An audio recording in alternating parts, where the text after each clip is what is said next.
for News 12 is brought to you by Kenneth Nugent. From the station that's on your side, this is News 12 First at 5. An Augusta neighborhood dealing with some major drainage issues, flooding leaving behind mud and damage for them to clean up. This is video from a neighborhood off Olive Road where water has been flowing into yards and leaving behind a really big mess. Multiple houses have been dealing with flooding from these drainage issues. Will Rio live for us at the neighborhood to show us what it looks like out there right now. Will?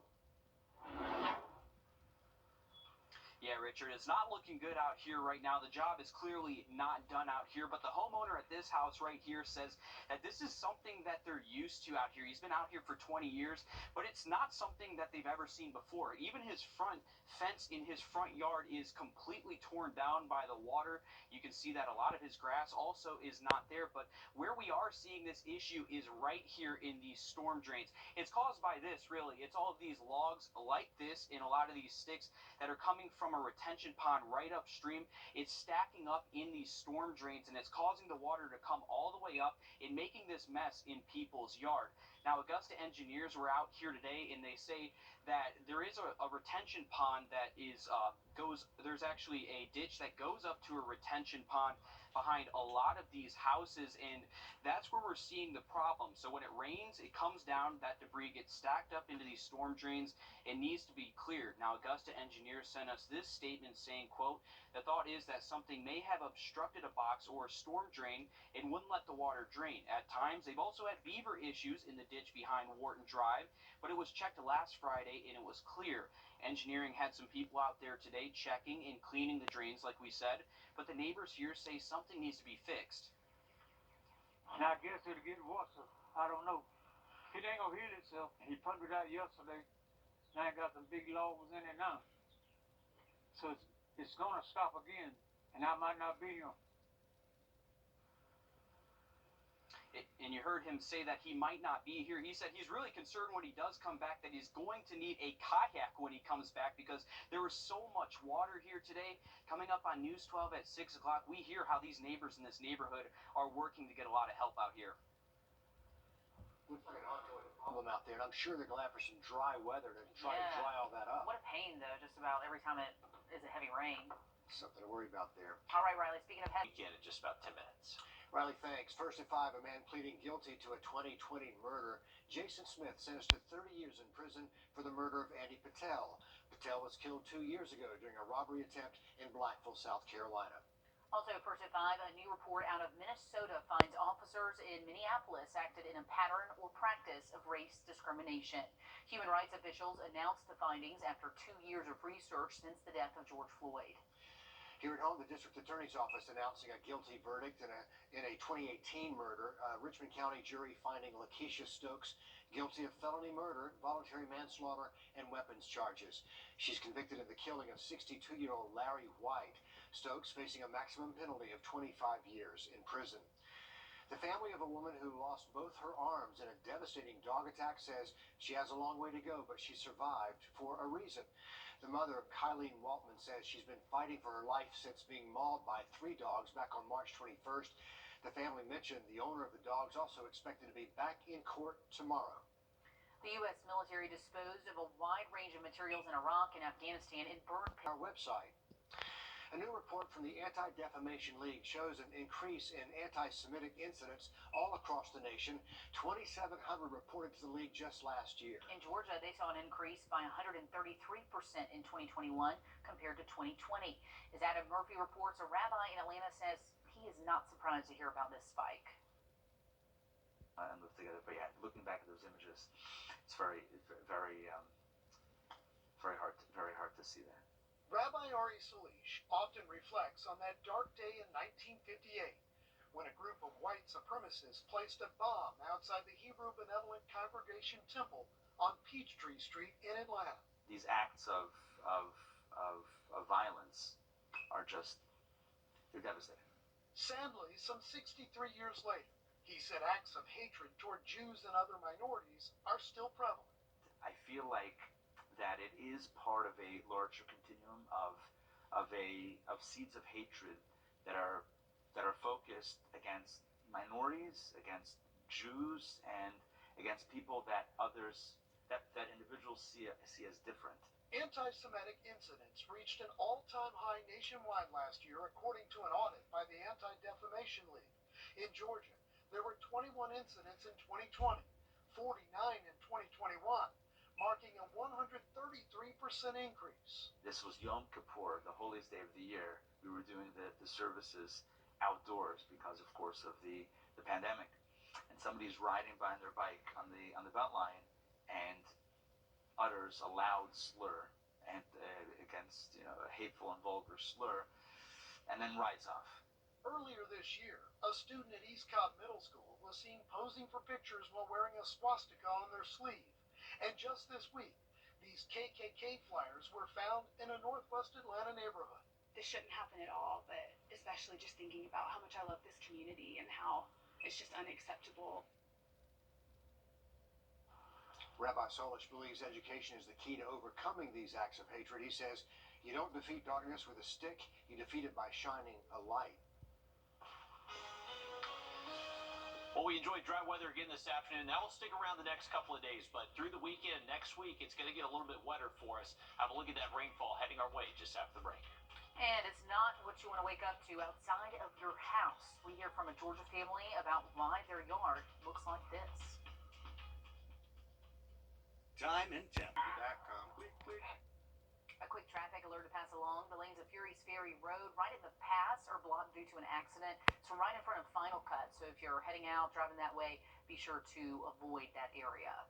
A DeKalb County couple outraged as a sinkhole continues to grow right in their front yard while calls to the city are going unanswered. They say this hole started out about the size of a basketball, and look how big it is now. Oh man, and it's all thanks to a broken water line. A crew initially came out to fix it, but their backhoe fell in, making the hole a whole lot bigger.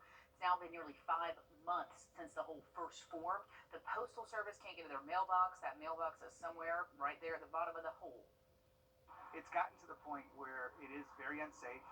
We're not sure the impact it's going to have on the rest of the yard since it's sinking. This is affecting our lives. This is affecting the value of our home. This is affecting the value of our neighbors' homes. I would love some communication. Yeah, a big mess getting bigger by the day, it seems like. DeKalb County, by the way, has not returned requests for a comment about that work. That is a massive pain. 5 months, though, if you have kids, like, that's just Sort of unsafe. dangerous being open like that for the You don't know neighborhood. how much more is going to drop in. Absolutely not. And again, it's See a few of those. you see a few of those, and you hope that heavy rain doesn't come and make things worse. I know it. Luckily, we're staying dry the next couple of days in Atlanta as well. They should stay dry, so hopefully they can get that fixed. Sinkholes, those are no joke. Definitely some scary stuff. Hey, but heading into the weekend, we are next week. Wednesday just looking partly cloudy and looking like it's going to get even warmer, upper 80s into the middle of next week. The Science Hall at Laney High School has a brand new name, the Marjorie Carter Science Hall, all part of a partnership with the Lucy Craft Laney Museum of Black History. Carter was one of the most well-known and well-respected educators in the River region, and that ceremony today was a fitting tribute to her. Historians say she showed the power behind education. Surprise, disbelief, that's what he felt after finding out that President Biden had actually given him a pardon. Yeah, he didn't even know about it. We'll explain. Coming up. The Live by Camera Network is brought to you by Mountaineer Pest Services.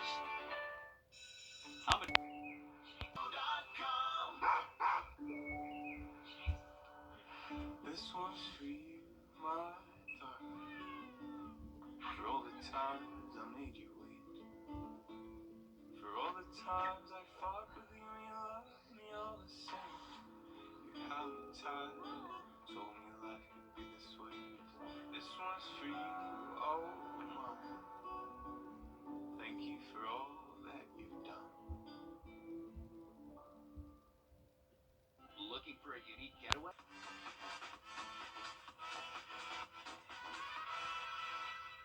When you're hurt in an accident, you need someone you can trust, who can get results. Call George Sink Injury Lawyers at all nines. George Sink Injury Lawyers has experience helping people just like you. If you've been hurt in a car wreck, call all nines. We'll take care of the rest. Lives changed forever. President Biden sending out his first round of presidential pardons, and 2 people from Augusta are included. One man got the surprise of his life after finding out his sentence was commuted. Chris O'Boy went to meet the man with a new lease on life. Dexter Eugene Jackson thought it was just a normal day driving to work here. But that's when he got the call that would forever change his life. You are Dexter Eugene Jackson? Correct. Jackson has waited a long time for this call. A news reporter asking him to comment on his presidential pardon. But it was a pardon he didn't even know about. When I got the phone call from you, I was driving into my office, and I had to pull over. Nervous, CBS 46 News has the wrong person. So there are a lot of Dexter Jacksons. He called his wife, asking her to fact check. She said, "Oh my God, I see a list." Sure enough, she saw her husband's full name on the list of 3 presidential pardons. I've been praying for this day every day since the sentence. He drove home and immediately joined us on a video call, full of relief to be granted clemency. It was redemption. I just kept praying, and I knew it was coming one day. Jackson appealed to the Obama administration for help on his case years ago, but never got an answer until now. It's like being released. You know, it's just like being free when you turn a dove loose. That's what it feels like to me. The felony is erased, but the lesson remains. That was my mistake. Young, run a business, being friends with the wrong people. So now I take that and motivate younger people. You know, I always tell them, you're only as good as the company you keep. The pardon means his civil liberties are restored, and he is finally free from the mistakes of the past. Ever since his conviction, Jackson now works to build more affordable housing for the community. An amazing story there, and funny that he had to be told by a reporter and didn't believe it himself. What a moment, it feels like a second chance, I'm sure. In a statement released online, the White House acknowledged Jackson was not personally involved in trafficking marijuana, but he allowed marijuana distributors to use his pool hall to facilitate drug transactions, as he was saying, keeping friends with the wrong people. But what a lesson he can be to other young people. Mistakes of a young man. Earlier today, Augusta Urban Ministries receiving a whole tractor trailer full of gently used furniture. It's from the Lazy Boy store in Evans. Lazy Boy collecting cash donations and the gently used furniture during its fall trade-in sale. From there, the furniture goes out to families in need right here at home, and they're going to be able to help dozens of families from this one donation. Augusta Urban Ministries has a furniture bank program that provides furniture assistance to displaced families. The furniture is free of charge. Each donation, they say, generates around $5,000 in revenue for the charity and will help about 45 families. You can donate on their website, by email, or by calling their office. The Greater Augusta Arts Council reminding you about grants available. This is for individual artists. You can submit your project ideas. You have until May 20th to apply at 3 p.m. The maximum award they'll be handing out is $3,000. And then on June 20th, there will be an announcement of the Artist Projects Awards. The application is on their website. Head to our website, Wrdw.com, and we'll link you there. South Carolina lawmakers on the clock. They have less than 3 weeks now.